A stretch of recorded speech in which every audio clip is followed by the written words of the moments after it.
If you have been feeling unmotivated, uninspired, or just in need of a change altogether, and you just feel like you have totally fallen off track with your fitness goals this year, these are some of the steps that you can take to get your life together, fitness edition. If you want an idea of how my life has been looking, this is what's up. Hitting snooze and sleeping in more often, ordering takeout and skipping meals regularly, only drinking 1 bottle of water a day, unmotivated and uninspired to work out, getting way less steps in, just totally taking steps backward and not being the person I want to be and I know I can be. But every day is a fresh start, so today is the day. Let's hit reset. This is how I'm getting my life together, fitness edition.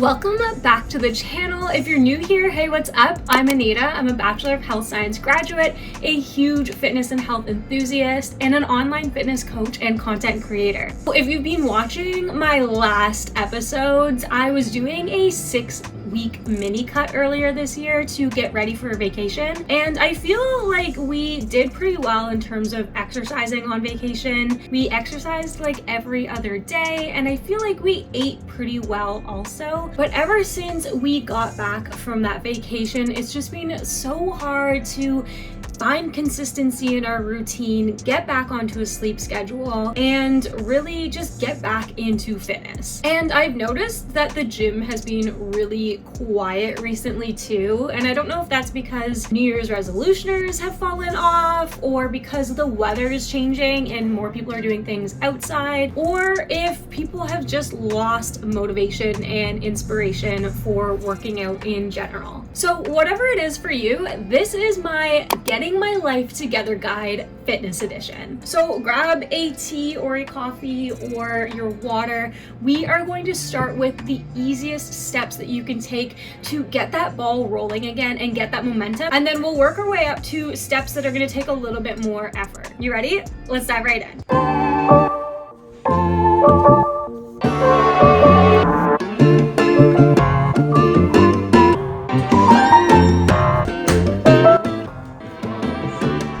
I feel like nothing says I'm ready for a fresh start and I'm ready to set some good intentions to exercise and move my body more and take care of my health this season than stocking up on some healthy supplements, getting a couple new gym outfits, and just getting excited to get back into a routine again. By ordering these at the beginning of the month, I just find that while we're waiting the next couple of days for them to be shipped and delivered, we can start on our plan for the rest of this season.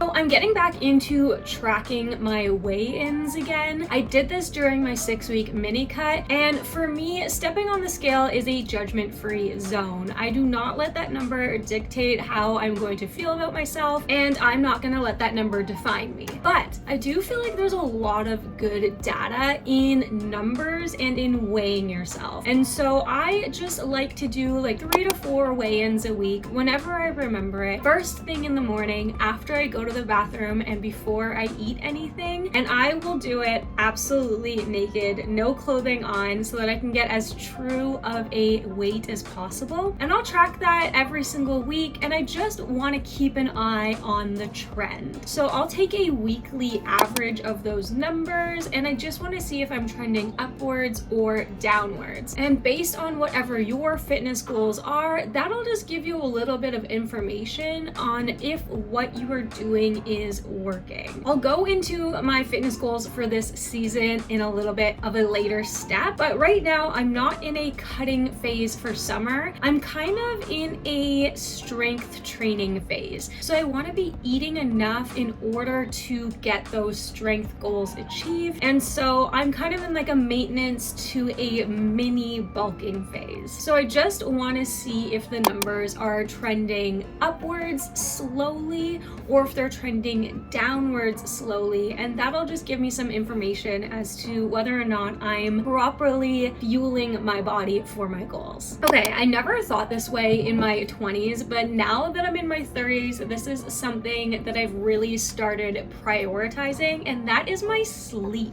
I finally appreciate the role that sleep plays in changing your body composition and also achieving your fitness goals. Before I even worry about nutrition and workouts with my clients and with myself, the first thing we want to get on track is our sleep. Are we getting that consistent 7 to 8 hours of quality sleep? Are we waking up energized, or are we waking up exhausted and fatigued? So prioritizing this sleep routine and sleep schedule, think about it as like a baby. Think about how cranky and moody a baby gets when their sleep schedule is thrown off and they're tired. They're not cooperative the next day, their eating schedule is all out of whack, and they're fussy all day long. Kind of like us, right? Taking care of your body, exercising, and eating properly is all so much easier when you're in a good mood. And sleep really plays a role in how you're feeling each day. So start with prioritizing your sleep. Think about what time you want to get up at each day. So for us, we get up really early. Our goal is to get up at 3:30 a.m. for a 4 a.m. gym. And the reason why we go so early in the morning is because my husband starts work at 6:30 in the morning. And by the time we get to the evening and we're both done working, neither of us has the energy to even think about working out. And so we've just found that if we're going to prioritize our fitness, getting it out of the way and done first thing in the morning is just what works best for us. So if we're trying to get to the gym for 4 a.m., we typically wake up at 3:30 a.m., quickly get changed, and the gym is like a 3-minute drive down the road. And so if we want to get up at 3:30 a.m., then what I do is I go back 8 hours, and that's the time that we want to be shutting everything off and closing our eyes by, which has proved to be very difficult now that it's getting brighter longer in the days. Having things like blackout curtains, a cool room, comfy bed setup are all going to help you sleep better, and then also establishing a wind down routine. Again, think about kids if you have them. We don't yet, but we're very familiar with the fact that kids need a wind down routine. They need that bath, get into their jammies, read themselves a story. And so creating something similar for yourself, even in adulthood, can prove to be very useful in getting that quality sleep. So maybe it's creating a nighttime routine for yourself, getting some new bedding, getting comfier pillows, getting blackout curtains. Girls, this is like where we can have fun kind of decorating the room. And yes, this counts as a step towards getting back on track with your fitness goals. Okay, so while you are browsing for a comfier bed setup, some cute blackout curtains, maybe a little bit of an air purifier, an air conditioner, now that it's getting warmer, and you're working on establishing this wind down routine for yourself, and you're trialing and erroring that, the next step to getting back on track with your fitness goals is to start tracking your water intake. Which reminds me, I'm just gonna... Okay, perfect. What I always get my clients to work on, and what I work on personally, is hitting 3 liters of water a day. And so the way I do that is, this is 1 liter. So I aim to drink 3 of these a day, 1 in the morning, 1 in the afternoon, and 1 in the evening. And it has been so hard recently. I usually only get through 2 of these. And I've realized the reason that happens is because I love drinking coffee and tea in the morning. And so my first water bottle is never actually finished until the afternoon. So I'm trying to really make sure I always finish 1 of these, or at least half of these, before starting another mug of coffee or tea. So maybe you have absolutely no idea how much water you even actually drink a day. Maybe you think you drink a lot and you actually don't drink very much at all. So starting to be mindful and tracking how much water you're drinking on a daily basis would be the next step in getting back on track with your fitness goals. And if you're not a huge water fan, try sprucing it up with just making it lemon water or adding any other kind of fresh fruit. Or you can always go to the grocery store and pick up like a water enhancer like Mio, and put that into your water to give it a little bit more flavor. Okay, so the most effective way to burn more calories without even thinking about it is to increase your non-exercise activity. Thanks to the sunnier and warmer months, this is gonna probably come very naturally to you. And it's been really natural for me too, because you'll naturally want to get outside, get some more sun, walk a little bit more. You might be gardening and doing some yard cleanup. No extra workouts necessary, just extra feeling good and feeling fresh. So if you're really finding it hard to get motivated to get started with your fitness journey again, start doing more kind of housework and chores. Maybe start parking farther away when you're going to the mall or the grocery store, just to get your steps up naturally a little bit more. But things like yard work is going to burn extra calories. Gardening, doing dishes instead of putting it into your dishwasher is going to burn way more calories for you naturally throughout the week. Setting aside one day to do chores where you actually do your laundry and actually fold it and put it away in the same day. Vacuuming, mopping, dusting your home, spring cleaning will naturally burn so many calories without you forcing yourself to exercise. This is going to be your key to burning more calories without even thinking about it. And as a bonus, you're going to start leading this healthier and more active lifestyle because your home is going to be well kept around you, which is going to decrease that stress and that to-do list that you've got for yourself, and it'll free up more time to want to take care of yourself now that you've taken care of your home. Like, think about how much more energized you feel after being productive. Okay, I know you guys probably already know this stat, but sometimes we forget, or we just, don't like to think that this is how it works. But your fitness goals can be achieved 80% from what you eat and 20% from exercising. So for me, getting back into good, healthy nutrition habits is more important and comes before getting back into the gym. You can gym and work out and move your body all you want, but if at the end of the day you are consuming way more calories than what you're burning, you're just naturally going to gain that weight and go against your fitness goals. So I've been trying to get back into making like one new recipe I've never tried out before that's stashed away on my Pinterest recipe board, which is where I think recipes go to die. How many recipes do you probably have saved either on Instagram or TikTok or Pinterest that you've never actually attempted? I personally find that batch cooking some food for the week really keeps us on track with not getting so much fast food and not eating so much processed food throughout the week. We have been getting so much fast food since we got home from Cuba, and it's just because I keep not having meals prepped or any food cooked already. So by the time we realize how hungry we really are, I'm too lazy to do any cooking and we're too impatient to wait for a beautiful meal to be prepared. And let me tell you, it has not been serving me to get all this fast food. I'm getting so sick of food in general. When it comes time to eat and you have to pick what do you feel like eating, just nothing excites me anymore. B, I've been getting these like random pimples on my face, and I'm typically not a pimple person because I eat so well, I drink so much water, I move my body, and so that's different. And 3, my body just feels so sluggish and heavy and loaded from days and days of eating takeout. So do yourself a favor, 80% nutrition, 20% exercise. Just start cooking maybe 1 to 2 homemade meals for your day to have on hand. And if you're not the hugest fan of cooking, try to like reframe what cooking is. Instead of making it a chore, try to think of it as like playing with food for an hour. And I find that batch cooking for just a couple hours at the beginning of the week sets me up for the rest of the week to not have to cook anything because I've got a bunch of chicken prepped, vegetables prepped, fruit in the fridge.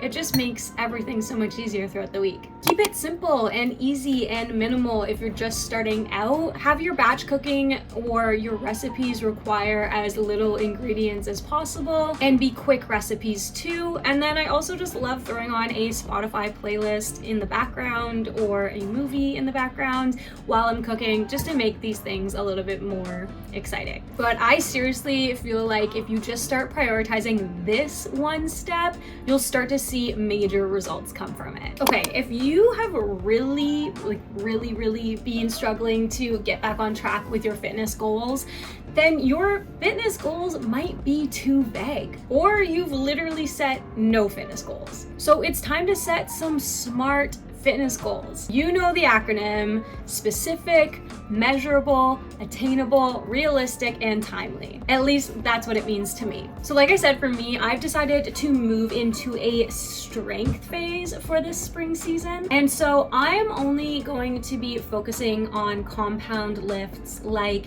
deadlifts, front squats, back squats, bench press, overhead press, barbell row, and pull-ups. I've never really had a dedicated strength training phase where I've set SMART goals for them. So setting these goals has actually made me really excited to get back on track, get back into the gym, sleep properly, eat properly, drink enough water. It's actually kind of crazy how setting good goals that are meaningful to you can excite you and get that fire burning again to get back on track. So based on those fitness goals, I'm working on scheduling in a practice day for each of those lifts. So I'll have like a squat practice day. I'll have like a day where I'm practicing my overhead press, a day where I'm practicing deadlifts, a day where I'm practicing pull-ups and barbell rows, and a day where I'm practicing my bench press. So that's 5 non-negotiable practice days that I'm scheduling into my week. Anything that I decide to do like over and above that is a bonus in my eyes. That way I figure for me it's not time consuming to get into the gym if I'm only practicing 1 to 2 movements at a time, which kind of takes that pressure off of me to have enough time for the gym, to get this entire like 6 exercise workout in. Because I don't know about you, I used to feel pretty crummy about myself if I got 4 out of the 6 exercises done and I just didn't have time for the last 2. For me, that always felt like the workout was incomplete. But this way, if I'm coming in and I know I'm just practicing 1 to 2 movements, I find that once I get going with that, I crave to keep moving and doing something extra. And for me, I know that setting these kinds of goals is going to lead eventually to helping me change my body composition, and it's going to increase my overall body strength. And so by focusing not on the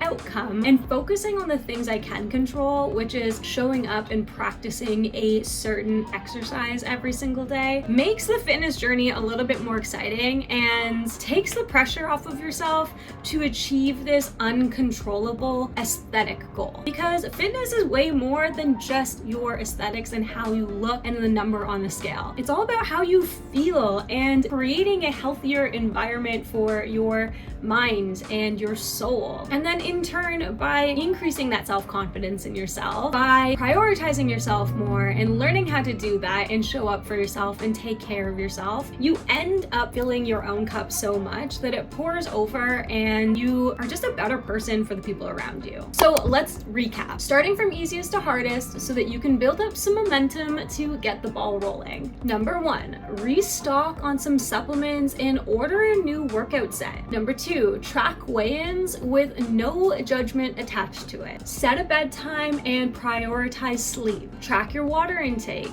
Aim for 3 liters of water a day. Increase the calories burnt from non-exercise activity. Think of spring cleaning things you can do, decluttering, walking more, gardening. Get into batch cooking. Make an effort to make 1 to 2 meals a day homemade. And set smart fitness goals that have nothing to do with how you look. And my last tip for you is to take it slow and steady and make it easy and achievable. Do not go ham trying to do everything at once. It's just gonna lead to burnout and it's gonna put you back at the beginning again, where you're gonna feel like you have to get your life together. But if you do ever feel overwhelmed in this fitness journey, remember that every single day is a fresh start. And at any moment, you can hit the reset button again. I hope you enjoyed today's video, and I want you to remember, you are strong, you are capable, and you are loved. Stay glowy, and I'll see you guys in the next video.